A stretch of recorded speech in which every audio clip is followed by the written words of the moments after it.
Você acha que ser a rena do Papai Noel é mágico? Então imagina viver no lugar mais frio e inóspito do planeta, comer líquen seco o ano inteiro, ser perseguido por lobos famintos e descobrir que até as fêmeas têm chifres, ou seja, todo mundo briga por tudo. Bem-vindo ao inferno congelado do Ártico, nascer como rena. A rena, ou caribu, como chamam na América do Norte, é o mesmo bicho, nomes diferentes. Esse é o único cervídeo onde tanto machos quanto fêmeas têm chifres, e olha, isso não é empoderamento, é só mais um problema. Renas vivem no extremo norte do planeta, Ártico, Sibéria, Alasca, norte do Canadá, Escandinávia, lugares onde no inverno a temperatura chega a menos 40 graus Celsius, isso sem considerar a sensação térmica com vento. Elas pesam entre 80 e 180 quilos, medem até 1,5 metro de altura e podem viver de 15 a 20 anos se sobreviverem. Porque, spoiler, a maioria não chega lá.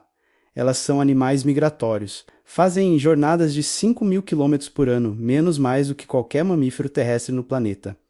É tipo fazer uma São Paulo-Rio, 25 vezes por ano caminhando no frio. Grávida se for fêmea, vamos começar pelo óbvio. Você vive num freezer gigante. E não é aquele frio de, vou colocar um casaquinho. É o tipo de frio que mata em minutos se você não tiver adaptação. A boa notícia, seu pelo é isolante térmico duplo. Uma camada interna densa e uma externa oca cheia de ar, que funciona tipo um edredom natural. Suas narinas aquecem o ar antes de entrar nos pulmões. Seus cascos se adaptam. No verão ficam macios para caminhar na tundra. No inverno endurecem para quebrar gelo. A má notícia, isso não é suficiente, porque o Ártico no inverno é tipo jogar a vida no modo extremo. Tem 4 meses de escuridão total, sol nem aparece, a temperatura cai brutalmente. O vento corta a pele. E a comida? A comida está embaixo de 1 metro de neve. Sua dieta no inverno é basicamente líquen, tipo musgo seco que cresce em rochas e árvores. Você precisa cavar a neve com seus cascos, que são tipo pais naturais, para achar esses líquens. E olha, líquen tem valor nutricional baixíssimo. É tipo comer papelão com gosto de mato. Você passa o dia inteiro cavando neve, comendo migalha, tentando não congelar e gastando mais energia do que consegue repor. Renas perdem até 40% do peso corporal durante o inverno. É tipo fazer dieta das celebridades, mas sem querer e com risco de morte. Agora vamos falar de quem quer te comer. Porque no Ártico você é basicamente churrasco ambulante. Lobos árticos, esses caras são persistentes. Eles caçam em matilha, escolhem o mais fraco filhote e perseguem por quilômetros até você cansar. Eles não desistem. É tipo aquele ex tóxico que não aceita o término. Só que nesse caso, o término é você morrendo devorado. Ursos polares, né? Normalmente eles caçam focas, mas quando tá difícil, uma rena serve. E olha, você não tem chance. O urso polar é mais rápido, mais forte, e se ele te pega, acabou. É um golpe. Game over, águias reais. Pegam filhotes, elas mergulham do céu, tipo míssil teleguiado, e levam o bebê. A mãe assiste impotente. Glutões wolverines. Esses bichos são pequenos 15 kg, mas agressivos pra caramba. Eles atacam filhotes e renas feridas. E são tão tenazes que conseguem derrubar presas 10 vezes maiores que eles. É tipo ser atacado por um furão raivoso e imbatível. E tem o pior predador de todos humanos. Tem povos indígenas que caçam rena para sobreviver e tudo bem, é sustentável, mas tem também caça comercial, atropelamento por estrada e destruição de habitat. Sua taxa de sobrevivência no primeiro ano de vida? Menos de 50%. Metade dos filhotes morre antes de completar 12 meses. É tipo nascer já sabendo que você tem cara ou coroa de chance. E olha, a gente ainda nem falou dos chifres. Segura essa. Renas são o único cervídeo onde ambos os sexos têm chifres. E isso é um problemão. Chifres são feitos de osso, e sabe quanto de energia isso custa? Cerca de 20% do seu metabolismo anual é gasto só construindo chifre. É tipo você trabalhar 2 meses por ano só para pagar um acessório que você vai jogar fora. E para quê? Para brigar. Machos brigam entre si na época do acasalamento outono.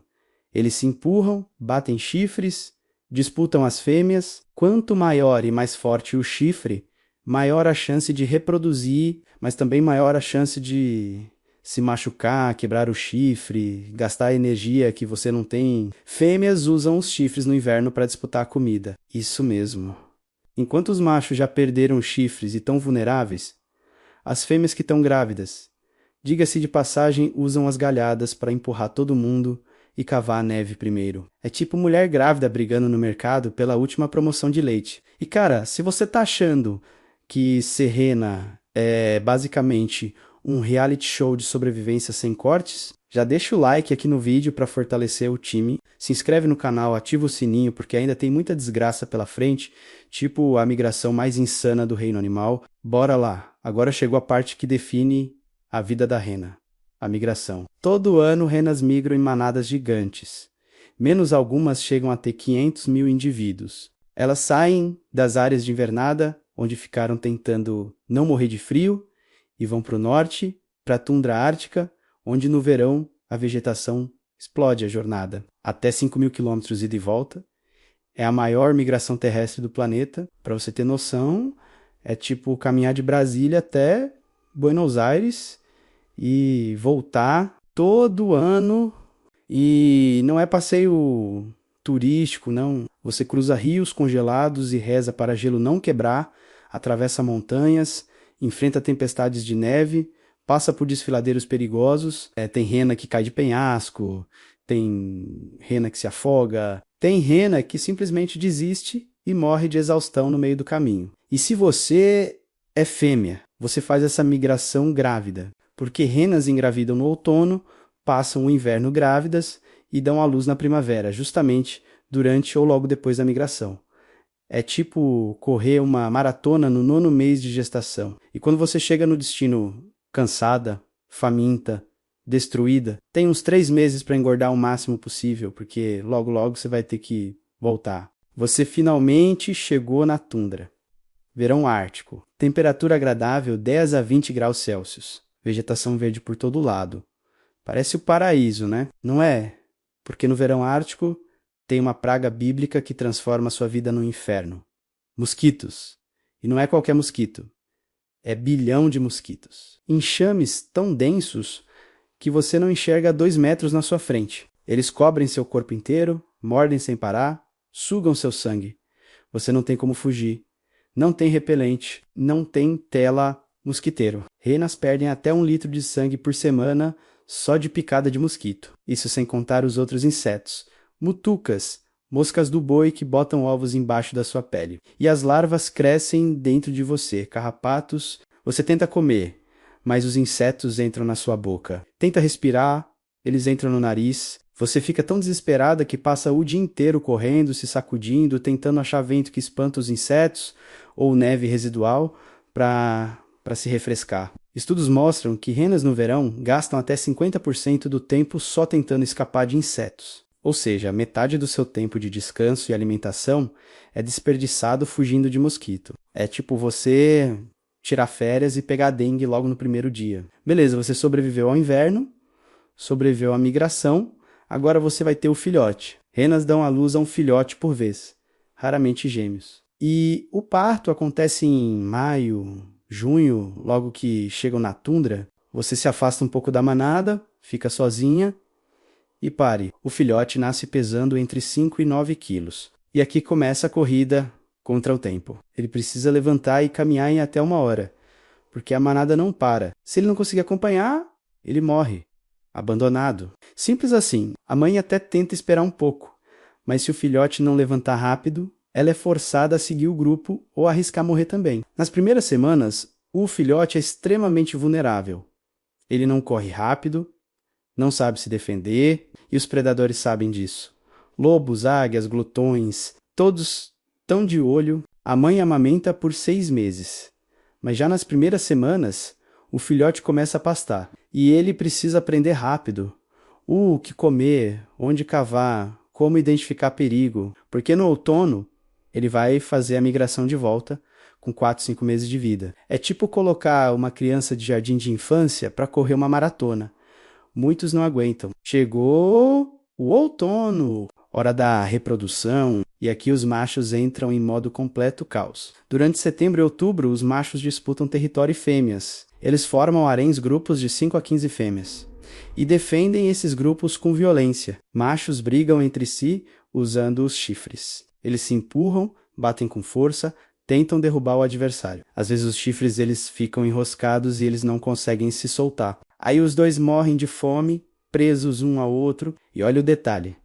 Durante essa época, os machos mal comem. Eles estão tão obcecados em guardar as fêmeas e afastar rivais que não descansam, não pastam direito, não dormem. Eles perdem até 30% do peso corporal em poucas semanas. Depois que acaba o acasalamento, os machos perdem os chifres e ficam exaustos, vulneráveis. É tipo dar tudo de si numa festa, acordar no dia seguinte destruído e perceber que ainda tem que pagar todas as contas. E agora vamos falar do problema moderno que está destruindo as populações de rena.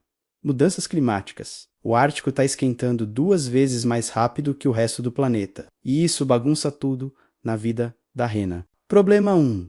Chuva no inverno. Antigamente era só neve que você consegue cavar. Agora chove, a água molha a neve e depois congela formando uma crosta de gelo dura. Você não consegue quebrar. Resultado? Milhares de renas morrendo de fome em cima da comida. Problema 2.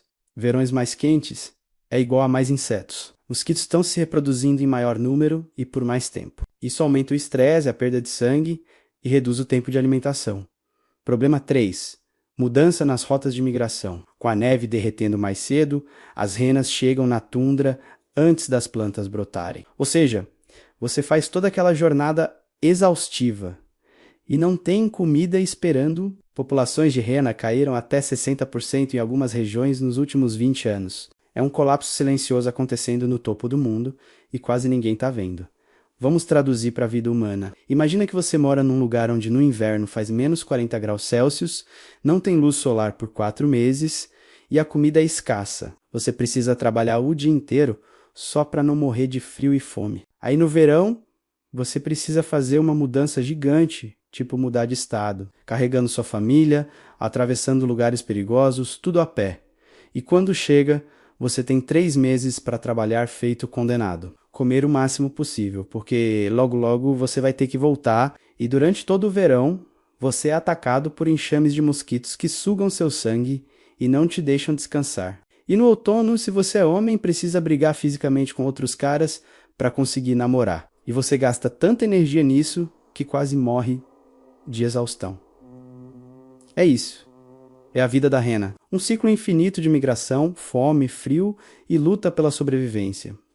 Quer curiosidade insana? Renas são os únicos mamíferos que conseguem enxergar luz ultravioleta. Isso ajuda elas a verem coisas na neve que seriam invisíveis para a gente, líquen que reflete UV, urina de predadores e até lobos cujo pelo absorve UV e fica escuro contra a neve. Outra, os cascos das renas fazem barulho quando elas caminham. É um clique-clique que vem de um tendão passando por cima de um osso. Isso ajuda a manada a se manter junta em tempestades de neve, quando a visibilidade é 0. É tipo ter GPS sonoro natural. E a mais famosa, sim, fêmeas têm chifres no Natal. Os machos perdem em dezembro, mas as fêmeas só perdem na primavera. Então, tecnicamente, todas as renas do Papai Noel são fêmeas. Rodolfo? Fêmea, Dasher, fêmea. É um time 100% feminino puxando o trenó, Girl Power do Ártico e mais. Renas conseguem baixar a temperatura das pernas para perto de 0 graus Celsius, enquanto o corpo fica a 37 graus Celsius, economizando energia. É tipo ter controle térmico independente em cada membro, tecnologia biológica de ponta. E aqui tá a grande ironia. A rena virou símbolo de magia natalina. Trenó voador, nariz vermelho, Papai Noel feliz. Mas a rena real, ela não voa. Ela luta para sobreviver. Ela migra milhares de quilômetros por ano. Perde metade dos filhotes. Passa fome no inverno. É perseguida por predadores. Sofre com mudanças climáticas. Ela não é mágica. Ela é resistente, teimosa, adaptada. Mas, acima de tudo, ela é uma sobrevivente num dos ambientes mais hostis da Terra. E talvez isso seja mais impressionante que qualquer magia. Então é isso. Nascer como rena é basicamente aceitar que você vai passar a vida inteira num loop infinito de sofrimento sazonal. Inverno, fome e frio. Primavera, migração exaustiva. Verão, mosquitos infernais. Outono, brigas e reprodução desesperada. E repete. Mas sabe o que a rena nos ensina? Que sobreviver não é sobreviver confortavelmente. É sobre continuar, mesmo quando tudo conspira contra você. Mesmo quando o mundo muda e fica mais difícil, a rena não desiste. Ela migra, ela resiste, se adapta e no final talvez seja isso que torna ela digna de puxar o trenó do bom velhinho. Não porque ela voa, mas porque ela não desiste. E aí, você encararia nascer como rena? Comenta aqui embaixo e já sugere qual bicho deve aparecer no próximo vídeo. E se curtiu essa jornada pelo Ártico, deixa o like, compartilha com aquele amigo que ama Natal, mas não sabia dessa realidade. E se inscreve no canal. Valeu, galera. Até a próxima.